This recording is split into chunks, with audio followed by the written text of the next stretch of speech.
Konnichiwa, vous avez peut-être vu passer il y a quelques jours la vidéo du voyage scolaire édition 2 sur ma chaîne YouTube. Si vous ne l'avez pas encore vue, on va vous mettre le lien quelque part pour que vous puissiez aller la voir. Elle était juste exceptionnelle. Et bien aujourd'hui, je donne la parole à quelques-uns des élèves qui étaient là pendant cette aventure absolument incroyable qu'on a vécue tous ensemble au Japon pour vous montrer justement ce que ça leur a apporté. Le fait de parler japonais, d'avoir étudié le japonais en amont, qu'est-ce qu'ils ont vécu en fait sur place concrètement, comment eux ont vécu le voyage de l'intérieur à travers leurs yeux d'élèves, qu'est-ce que ça a changé dans leur vie de vivre ça avec nous, qu'est-ce qu'ils ont pu mettre en pratique, qu'est-ce qu'ils ont ressorti, à quel point Objectif Japon, ça les a préparés justement à aller se confronter sur le terrain. Je leur laisse la parole et je vous retrouve à la fin de la vidéo. Bon visionnage!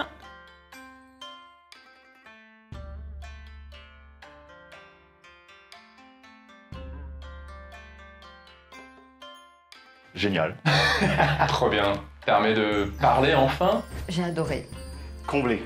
Depuis des années que je veux venir au Japon, le cours m'a permis de pouvoir faire ce que je voulais faire. Dans le fond, compléter mes objectifs, pouvoir parler avec des locaux, pouvoir aller hors des sentiers battus. Beaucoup de joie, de gratitude et puis d'émerveillement. Un rêve. J'ai l'impression que je vais me réveiller à tout moment. C'est une semaine où là, ça raconte, c'est un shoot. Quand on apprend de la maison, on parle pas. Et là, c'était trop cool de pouvoir réussir à parler même un tout petit peu, c'était trop bien. Grâce à tout l'accompagnement mis en place, j'ai osé parler dès le départ et au moins la glace était brisée. C'est un voyage extrêmement intense physiquement et émotionnellement. On est dans un pays qui n'a rien à voir avec le nôtre, dans une culture qui n'a rien à voir. Il y a la réaction aussi des Japonais quand on ressort leurs expressions à eux. Le Kansai-ben. Le Okini, ça marche tellement bien. Ah ouais, les rires qu'on a. Ah oui, c'est rigolo. Je trouve qu'il y a une prise en charge qui est vraiment très efficace pour nous mettre à l'aise et nous permettre après, dans nos soirées libres, de pouvoir réinvestir ce qu'on a appris. On voit énormément de choses, tellement de choses. On a l'impression qu'une journée, c'est 3 jours, tellement qu'on nous prend plein les yeux. Et puis, ça nous permet aussi de pratiquer sur le lieu le japonais, donc vraiment, c'est parfait. J'ai vu vraiment au niveau de la pédagogie, au niveau du choix de ce qu'on fait, on voit pas le temps passer. De mon côté, ça fait une bonne dizaine d'années que je rêve de venir au Japon. Donc là, c'était vraiment l'occasion rêvée vu le programme, l'encadrement, les cours le matin aussi qui nous rassurent pour pouvoir être à l'aise et parler l'après-midi. J'ai ressenti des émotions que je pensais pas ressentir. Super contente et heureuse d'être ici. C'était vraiment le rêve de ma vie de venir ici, donc j'ai l'impression que c'est irréel. Merci, merci beaucoup.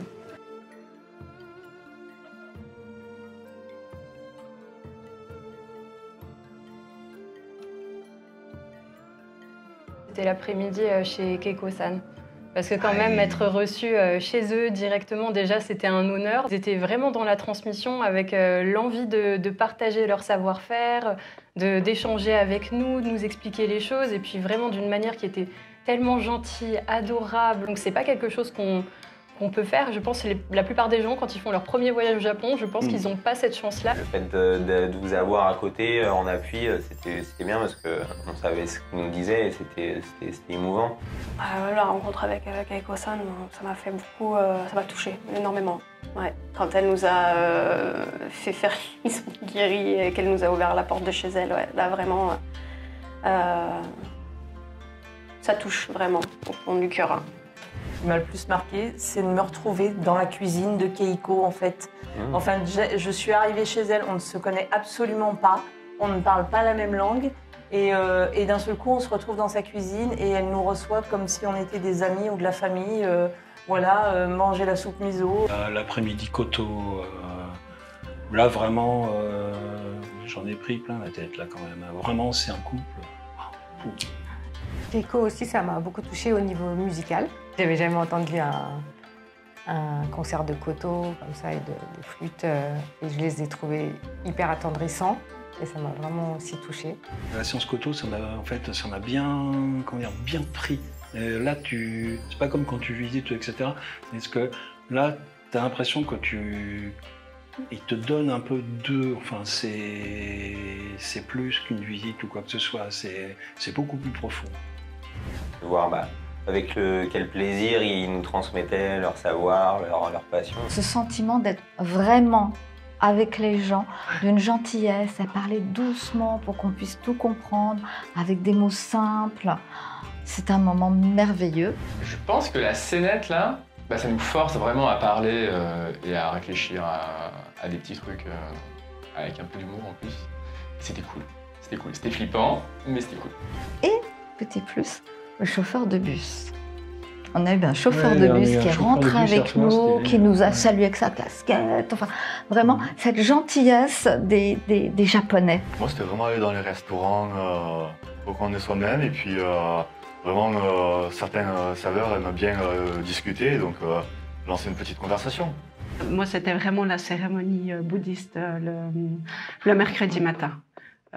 J'en ai pleuré dans le temple, vraiment. D'ailleurs, c'est encore très émotionnel pour moi. C'était vraiment magnifique. C'était absolument superbe.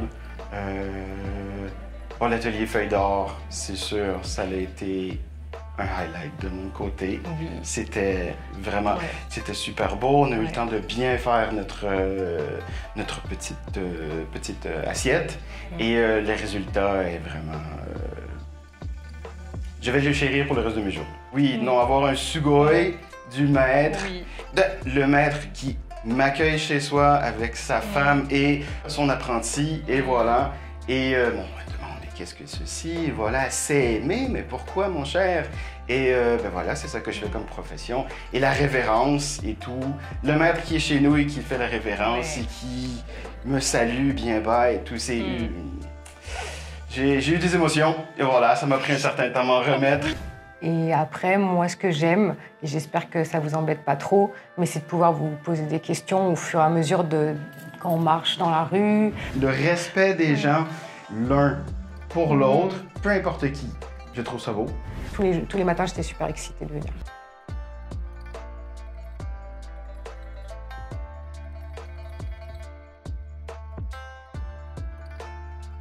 Déjà l'oreille un petit peu plus, la culture, puis même d'être dans le bain, ça aide forcément. Ouais, globalement, ouais. Le fait de le parler un peu plus et du coup d'interagir, il y a un petit déblocage sur en fait c'est pas si compliqué que ça, faut y aller quoi, faut pas avoir peur. Ouais, les cours vraiment super, super rassurant, c'était génial de le faire en plus tous ensemble du coup, puisque mine de rien dans la formation on n'a pas trop cette occasion-là de voir vraiment tout le monde comme on est en visio et là on ressent l'échange d'une autre manière. En plus de ça, Betty t'es très drôle quand même, donc tes dessins voilà c'est des pépites donc pour nous faire deviner les mots et tout ça, donc vraiment dans la bonne humeur, ça nous rassure. Moi j'ai appris une certaine souplesse, être moins bloqué. Même si moi j'ai beaucoup de difficultés de compréhension parce que je suis très débutante, mais au moins mon oreille s'est forcée à écouter, à essayer de comprendre des mots. Hier, je suis allée pour la première fois toute seule dans des magasins, faire mes courses, dans un restaurant. Et du coup, je me suis forcée à dire des petites phrases et tout. Et puis, en effet, c'est trop rigolo d'avoir les Japonais qui te félicitent comme si tu venais de leur faire un discours, quoi. Ça, je trouve ça top et c'est très valorisant. Sur des niveaux de langage simples, ça commence à venir, c'est vraiment chouette. Franchement, je ne pensais pas arriver à ce niveau-là il y a un an, quoi. Impensable pour moi. Dans la compréhension, donc ça c'était un plus, j'ai trouvé, et d'être à l'aise, d'essayer d'y aller. Et effectivement, ce qui me manque beaucoup souvent, c'est de parler. Et là, tout a été fait pour qu'à chaque fois, il y ait des petits jeux, des petites scénettes, qui font qu'on est obligé de s'y mettre, de parler, et on a l'aide des autres. On n'est pas toute seule dans son coin. Et ce qui est très agréable, je trouve, c'est que quand tu fais l'effort de parler japonais et que tu réussis, tu sens vraiment qu'il y a un vrai sourire. C'est pas de l'hypocrisie, c'est vraiment, ils sont contents. Et je pense que chacun, on a tous pris des petits morceaux des cours du matin et on les a tous réutilisés dans la journée même à chaque fois. Donc vraiment, il y a plein de trucs que je savais pas dire et maintenant je me débrouille sans peur du coup au combini, au restaurant, etc. Dans les transports pareil, donc voilà, super. C'est vrai qu'il y a des mots qui me viennent beaucoup plus facilement parce qu'avant, c'était vraiment tellement basique, j'étais tellement déçue par moi-même. Il n'y a pas de regard « Ah, toi tu sais mieux, je vais pas oser ». Non, on s'adapte et ça c'est bien, il n'y a pas de regard de mauvais œil. Je trouve qu'il y a eu vraiment un progrès entre avant et après, ne serait-ce que pour le fait qu'on a parlé. Des fois, quand on est tout seul à la maison, bon, bah, on fait nos phrases, on ne sait pas trop si c'est bon ou pas. Et là, bon, bah, on a vraiment pu mettre en application. À point et généreux pour nous faire avancer et nous rassurer dans notre apprentissage. Je suis arrivé quelques jours avant à Tokyo, de façon autonome. Allez, c'est bon, je vais me débrouiller au combini, dans les restaurants, à l'hôtel. J'ai pas pu aller au restaurant pour la première soirée, j'étais trop gêné. Un tout petit restaurant de ramen, il n'y avait que le menu sur le mur. Je ne savais plus lire. Et donc, comparé premier jour, on nous rassure dans notre apprentissage. Oui, Julien-san, tu sais bien parler et tout. Et le soir, on est sortis tous ensemble dans un restaurant. English menu, daijoubu desu. On s'est débrouillé, on a tous commandé en japonais. On s'est fait comprendre. C'est extrêmement satisfaisant. Et oui, on est revenu à l'hôtel avec un grand sourire. Et le ventre plein. Mettre en pratique tout de suite. Premier jour, on parle dans un combini commun, comprendre pour les cornets, pour les sachets, les prix, etc. Et puis dès qu'on y va, on le met tout de suite en pratique. L'écoute et l'action derrière. C'est ça. Je pense que pour le retour, ça va booster grandement. Enfin, moi personnellement, ça va me booster grandement pour la suite. Vraiment, vous avez gagné ma confiance avec l'organisation de la formation en ligne. Et je suis pas déçue. En plus, en physique. Alors, est-ce que ça vous a inspiré? Est-ce que ça vous a donné envie de vous aussi aller vous confronter au japonais de la vraie vie lors d'un voyage scolaire? Pour rejoindre la prochaine édition du voyage scolaire Objectif Japon, il faut impérativement faire partie de nos élèves, donc avoir rejoint la formation Objectif Japon. Toutes les informations concernant les dates d'ouverture des inscriptions sont dans la barre de description. Vous avez toutes les infos sur la formation, qu'est-ce que c'est, les prochaines dates, les rentrées scolaires, etc. Et en faisant partie de nos élèves, eh bien vous aurez la possibilité de rejoindre l'un de nos futurs voyages scolaires. Les programmes de chaque édition de voyage étant différentes, j'espère pouvoir vous embarquer avec moi lors d'une prochaine occasion. J'ai très hâte de vous accueillir dans Objectif Japon. Sur ce, je vous dis à bientôt. Matane, bye bye.